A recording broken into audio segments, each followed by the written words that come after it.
Well, I'm delighted this afternoon to have a bit of time with Thangam Debbonaire, MP for Bristol West. And thank you so much for making some time to speak with us today. Thangam, before we get into kind of the crux of the purpose of our conversation, I'm conscious that some people may not be aware of your background, your role in Bristol, and of course your role in housing nationally. Could you just give us a quick feel for where you've been and where you are now, and sort of some of your ambitions into that role? So I was originally trained as a classical musician. There's my cello in the corner.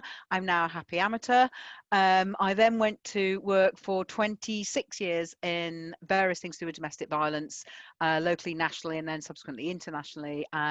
Primarily eventually focusing on preventing domestic violence and work with perpetrators, but somewhere along the line that led to me being opinionated enough for my friends to suggest that I maybe channel it into politics. And I was elected as the Member of Parliament for Bristol West, which is where I live. I've only ever stood for Parliament for my neighbourhood, and I was elected on the 8th of May 2015, and I've been done various things in Parliament. And on April the 4th this year, Keir Starmer, the new leader of the Labour Party, appointed me as Shadow Secretary of State for Housing, which is a bit complicated because there's actually one Secretary of State for local government, communities and housing, and that's Robert Jenrick. I shadow the housing part of his portfolio, and my colleague Steve Reed shadows the local government part of his portfolio. So if we get to talk about planning, that's a little bit of both of us. That's great. Well, thank you for that, and it's great to know that you're sort of fighting the corner for housing, particularly in our context of looking at, the idea of the festival that we talked about is looking at how we tackle that affordability and the climate crisis, and of course there's a construction skills issue, and in that space, I'm conscious as you have that national remit as well as obviously your work locally. Bristol, it seems to me, is still recognised as a city of great innovation and creativity. Yeah. And I just wondered if you could speak a little bit about what you see in Bristol, particularly speaking into that housing and the sort of the housing challenges and solutions we need. What does that innovation look like that creates reasons for hope? But also, where across the country are you seeing other really good exemplars that other cities can learn from, like Bristol, that we need to be learning from one another? So what is it that you're seeing as the kind of reasons for hope at the moment? Well, so many things. I mean, it's a joy actually to be leading on a portfolio nationally for which my own city has such great track record of being an innovator. I mean, I must pay tribute to my colleague Paul Smith, who really has been incredibly generous with me, with his knowledge, with his expertise, and just so many things. But mostly what I'm grateful to Paul for is sort of setting the standard really high and showing that a council lead for housing can have high ambition and actually follow through even in really difficult times, and that a council lead can be focused on affordability but also on delivering and getting things done and on making sure that homes are as efficient and as sustainable as possible.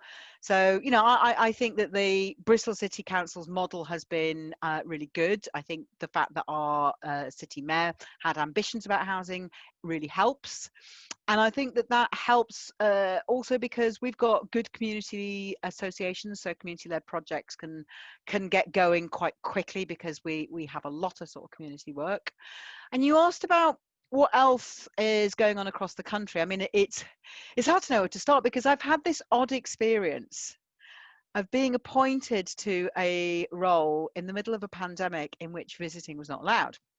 Normal course of events, I would have been traveling around the country like mad, visiting different places, looking at different housing schemes, meeting builders, council leaders, housing associations, cooperative housing associations, you name it, that's what I'd have been doing. And as it happens, my very first housing visit is this Thursday, and that's after 6 months in the job. And that's because just the constraints of social distancing. But what I've been doing instead is trying to talk to as many people as possible. It's not the same, but I have discovered all sorts of interesting things. So from Nottingham, where we've got the adoption of the Dutch system of energy sprong, which people may have heard of, various people involved in taking on passive house, again, sort of different approaches with their own fancy names to making houses that are going to help us to tackle the housing crisis and the climate crisis, because in my view, you can't take one without the other. We've also, in my team, we're quite a small team, but I've got Mike Amesbury as well. And he's taken a lead on looking at sort of different ways that councils are doing things. And so, for instance, there's some great work going on in London boroughs, from London boroughs up to sort of the far north regions. Housing is devolved, but I've also been looking at what's going on in Wales. So the Welsh government, I think, have set a really high standard, particularly for things like modern methods of construction, for support in the pandemic for people who've got caught up in a debt crisis. They've been absolutely brilliant, and their housing minister Julie James has been really generous again, with sharing with me what she's learned. But I think we've got some really interesting examples across the country of the way councils are trying their best to make the most of difficult circumstances, make the most of sometimes really challenging spaces. Again, we come back to modular construction, which we might talk about, which is really useful for those small spaces, but also for having really ambitious policies on homelessness, for instance, and on affordability. And we have a broken housing system, in my view, at the moment. You know, part of what I've done for the last 6 months is survey the landscape from here. And what I can see is a system whereby the sector, the housing as a whole, has tilted towards the private rented sector over the last 10 years in a way which is, in my view, unhealthy.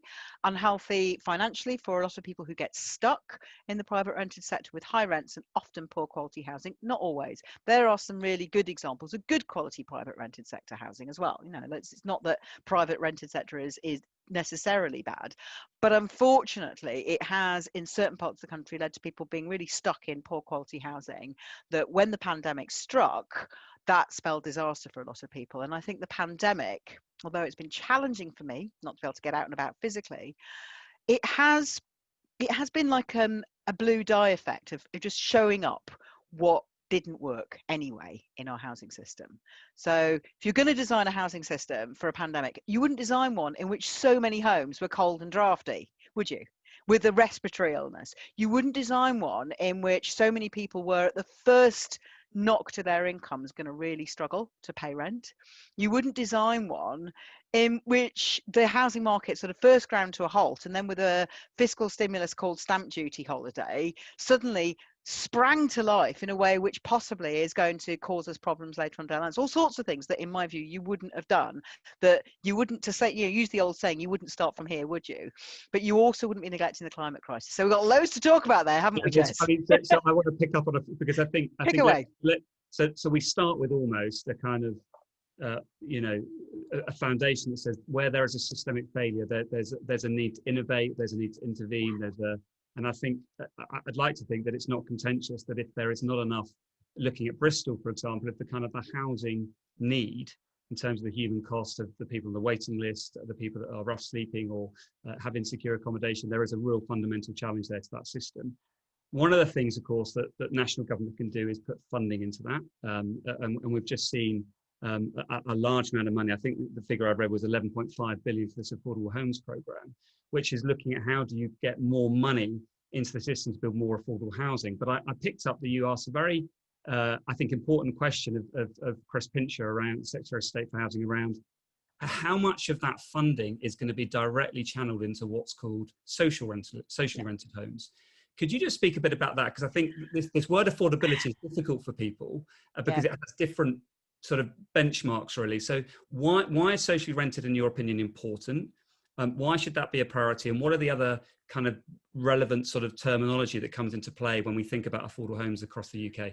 Well, first off, I think that all three main parts of the housing sector are important. I think that owner occupation, social renting, and that includes council renting, but also housing associations and the private rented sector, have all got a part to play. There's an affordability crisis in certainly the private rented sector and the owner occupied sector, particular parts of the country where if you were renting your home and trying to save up for a deposit on owning your home, you'd be caught in a cycle of thinking, well, my mortgage would be a lot less if only I could save up for a deposit, but I can't save up for a deposit because the private rented sector is so expensive. And so that's, in my view, it's not just a question of government dishing out more funding. There's actually a market failure there which needs addressing. The market failure is because we are nearly 5 million households short, just on raw numbers. In terms of housing need, 4.75 million households short, according to the estimates from Crisis and the National Housing Federation. So when you have a shortage of just housing full stop, you are going to have a market failure if that isn't tackled properly. And if you then have a government which mangles with the word affordable, to such an extent that people frequently have to qualify it with the word genuinely or really affordable or actually affordable.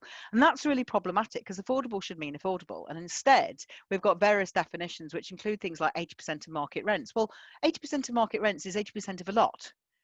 And that's 4/5 of what is already very high. And that unfortunately has strayed into different parts of the housing sector, such that affordable for many people is now becoming a bit of a joke. And in certain parts of the country, affordable can still mean something that one can afford on a decent average wage.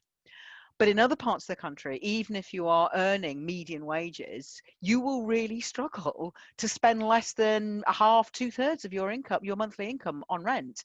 And that will mean that you're going to really struggle to save to buy a home. And you are often likely to be in a category of person that isn't going to be able to get on a housing list or a housing register to get into social housing. So why does it matter that we're spending more on social housing? Well, partly to correct some of that market failure.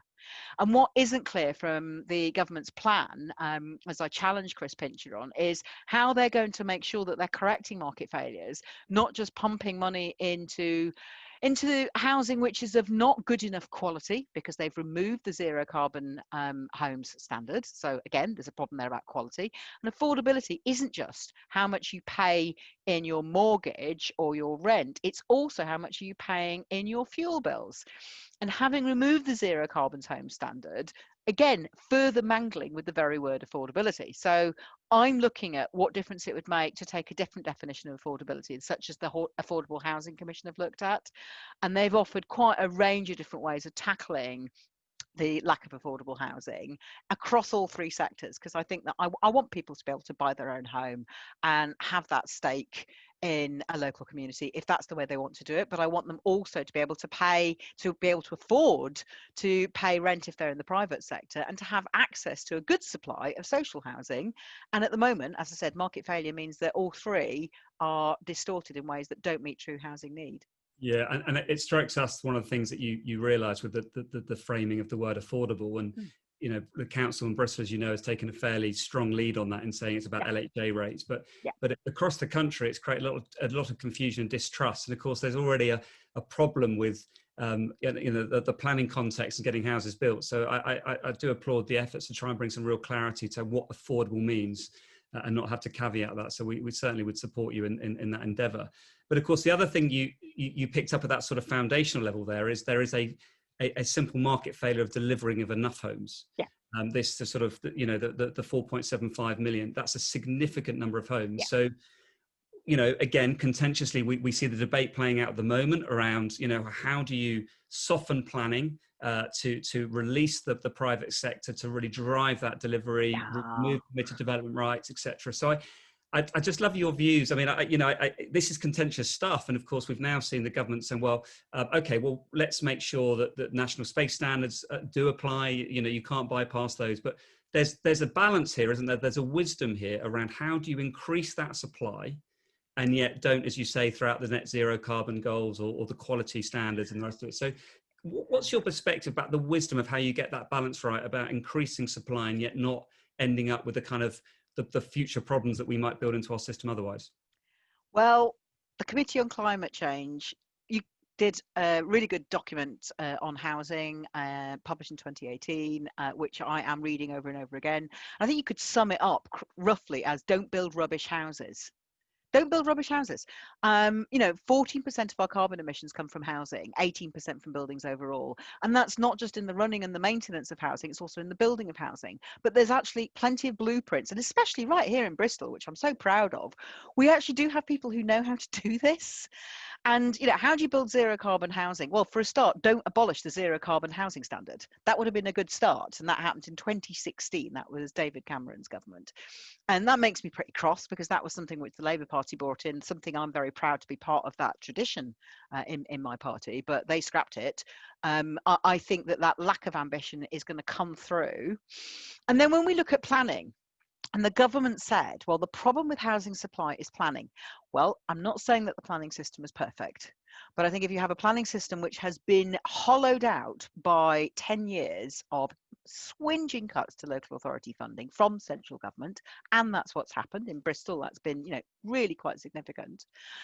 And you also fail to notice the data, which is local authorities and planners themselves say, actually, there are several 100,000 homes for which there is already outline planning permission. There is planning permission available and which homes have not yet been built. So clearly that can't be all of the problem. What else is happening? You need to look at land. You need to look at how planners are sitting, developers, whether or not there are developers who are sitting on planning permission and not building out. You need to look at things like the Section 106 structure, that's the community infrastructure levy, from which we get so much of the funding that we need, both for infrastructure and for social housing. And is that why developers are sitting on planning permission, so that they can renegotiate later on? One has to at least ask. And what worries me about what the government proposed, therefore, is, one, is this the right question to be asking? Is it the planning system that's the problem with delivering affordability? It's part of the solution, but is the answer basically to take away local democratic control and remove it all to the centre? I would argue not, especially with the current Secretary of State, who earlier this year, my team and I were instrumental in helping to expose the fact that if you move planning decision making from local authority, from elected representatives of a London borough that's one of the poorest, and you put it in the hands of the Secretary of State, he makes a decision which actually reduces the number of affordable homes and the quantity of community infrastructure levy. So if the best predictor is future behaviour is past behaviour, I don't like the idea that there'll be more and more decision making in terms of this national infrastructure levy. More and more of that will be concentrated at the centre instead of devolved to the local authorities, where local councillors like, say, Paul Smith, know every street, every bit of land that needs building on and could be built on. Why would we want to move that to the centre? So the planning reforms really trouble me. Yeah, and I'm interested again in your comments there, because what we're exposing is, you make a twist over here to something and you may get an unintended consequence there. So one of the problems, it seems to me, is how we really expose the complexity and nuance of the housing market, which of course is also then delivering a product that is so fundamental to the way we live. And trying to pull the levers to supply one thing, but it's so complicated through the planning system. So the responsibility, it seems to be, about educating people as well, and really creating some of the trust between some of that supply chain is important. Now that's where I'm particularly interested in, if there is such a problem with some of the current market failure, what can we do within the UK to create new supply? And I know again that the government's been very committed to looking at improving SME builders to move away from the power base, from the volume house builders. But there's also this new supply chain and modern methods of construction that we're particularly interested in.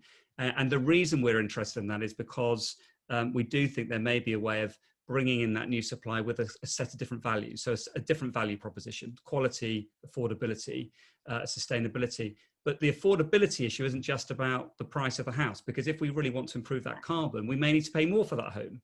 Yeah. So it becomes very difficult. But I just wondered if you could speak a little bit about your knowledge about where you see the opportunity for modern methods, and if you see that could be a small part or a significant part of that new supply chain. I was interested in Mark Farmer and Mike Diaz's paper that came out just a couple of weeks ago about new jobs, new housing, new innovation, sort of a local industrial-led housing strategy. What's your view about that, and how far away are we in the UK from actually socialising some of these ideas and creating them to move from small pilots to mainstream supply chain? If you look around the country at the moment, if you even just look around where we are right now, in Bristol, you see people who spent 6 months in various forms of lockdown. People who've lost their jobs, people who've lost income, people who haven't lost their jobs but are worried that they're going to, people whose future is incredibly uncertain. And that's exactly when governments should be getting stuck in and looking at all the possible ways of regenerating the economy. But building back better has become this phrase that's been bandied about. But actually, in the case of housing, it could genuinely be building back better. Now, the government's talked about beautiful. And don't get me wrong, nobody's against building beautiful homes, are they? Nobody says, I know, I'm going to build some ugly homes. Nobody says that. But that's not enough if those homes are not zero carbon. I'm going to bang on about zero carbon a lot, because it's not beautiful to leach heat out into the sky. It is not beautiful to have a method of construction that already bakes in carbon emissions before we've even, handed the keys over to the first person who's going to live there.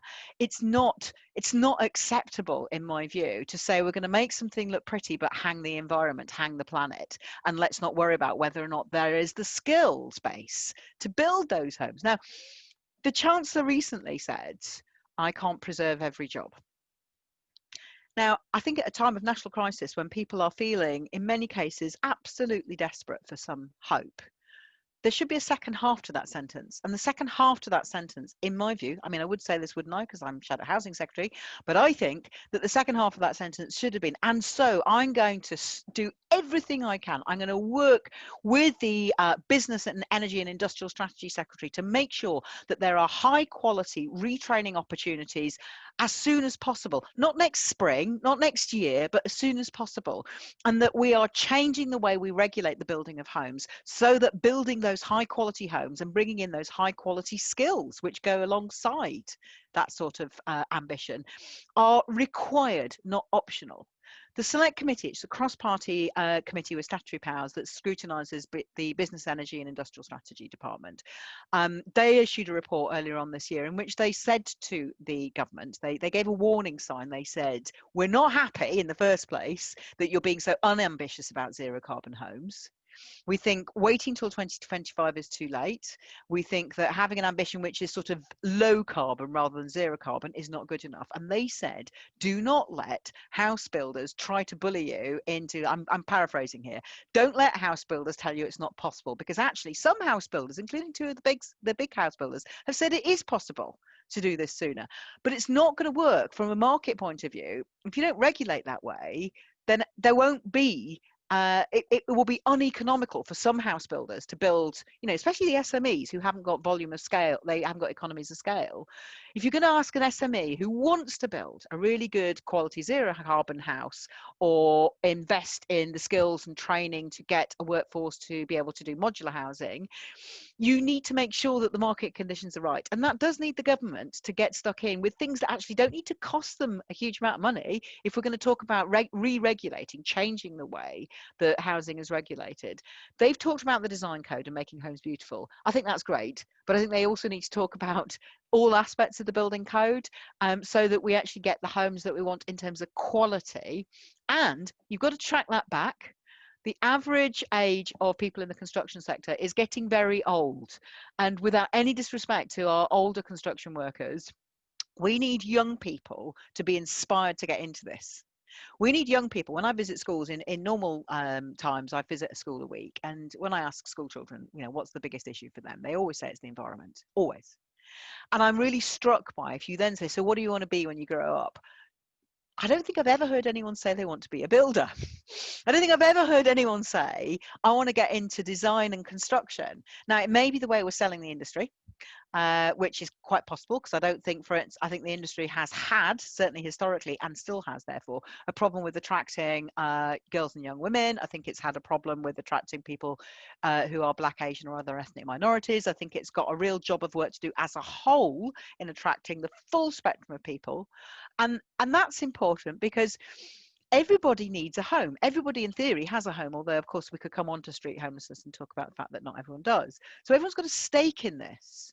And if you don't have a diverse workforce, you don't have a workforce that's capable of saying, hang on a minute, I've got a thought. Maybe this isn't quite going to work the way we think it's going to.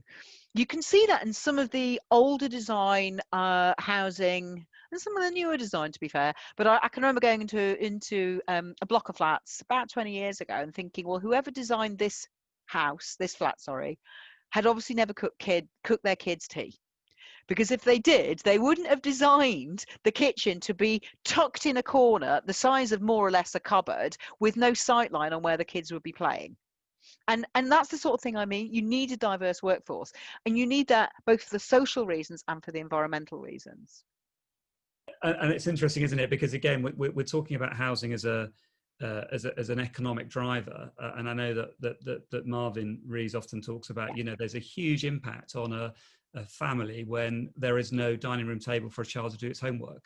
So we're talking about how do you innovate to create this sort of successful prosperity and progress for people to really to progress in the future. So again, what strikes me about this is that it's so complex. So we're talking now about how do we move to create innovation, to create a new supply chain of housing, which won't just be MMC, of course, but that could be a part of it.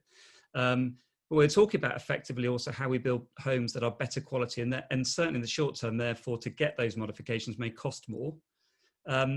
There's a challenge there around our procurement, and I do think that certainly some of the innovation gap may be taken up by local authorities and social housing providers if they were given the right context in which to take that innovation courage.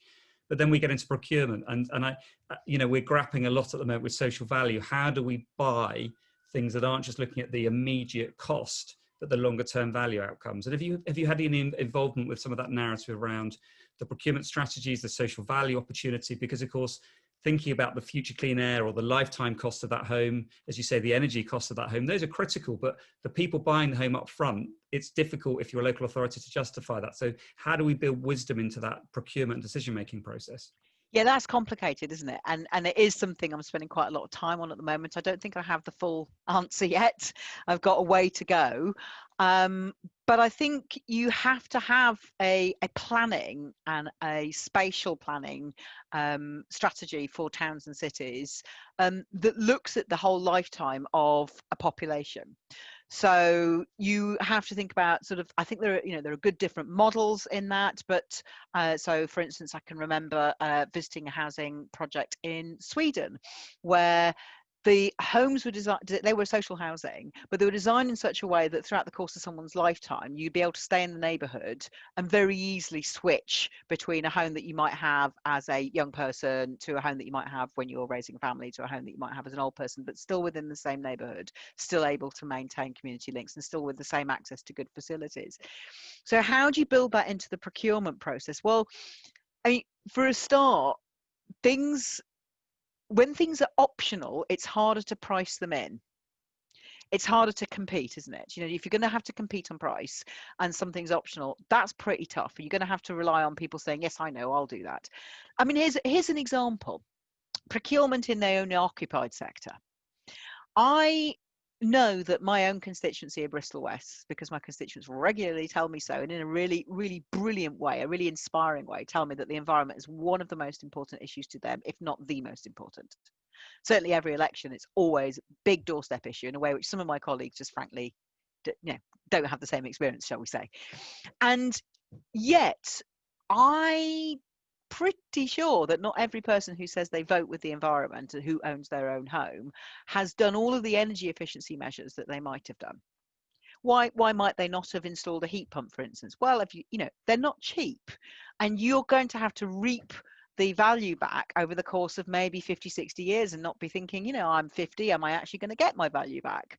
And so you're going to have to decide that you are willing to spend your money for the sake of the environment and the future owner of this house, and hope that your heirs and successors, when you die and they're selling your house, get that back in cash terms. Now, that's quite a hard ask, especially at the moment when people are really strapped. And if they are still in work, they're trying to squirrel stuff away so that they are insured against a possible future economic shock, which I think we're all looking ahead at. So I think the Procurement Act question comes into incentivizing both owner occupiers and also the private rented sector. And that's complicated. There's lots of hidden unintended consequences there. Should we actually be incentivizing private rented landlords to do right by their tenants and their properties and the planet? Which bit of that triangle should the state be required to pay for? I think that's quite tricky, but you can see the effect of there being very little in the way of incentivization. I mean, the government's talked about it recently, there's still not much there. The consequence is that you still have people in the private rented sector living in damp, dark, expensive to heat homes. So someone somewhere along the line has got to decide, we're going to mess with this bit of the market. Now, you can do it by regulation, you can do it by funding, you can do it by that there are various levers you can pull if you're in charge of the tax take, which I'm not. I'm in the party of opposition. But I think you have to look at across all three sectors. I keep coming back to this. If you incentivize councils and you make the procurement process more tilted towards doing the right thing for retrofitting and new builds, that's great, but you still need to do that for the private rented sector and owner occupiers. You can't ignore those two sectors. And I think at the moment, the procurement process for all three sectors doesn't make it easy for people to take the right decision for the environment unless they're really invested. Yeah, and I just wonder with that as well, whether there's a sense of sometimes we need to get this thing moving. So we're waiting for perfection, but we need to start demonstrating, I suppose, socializing to people there is another way.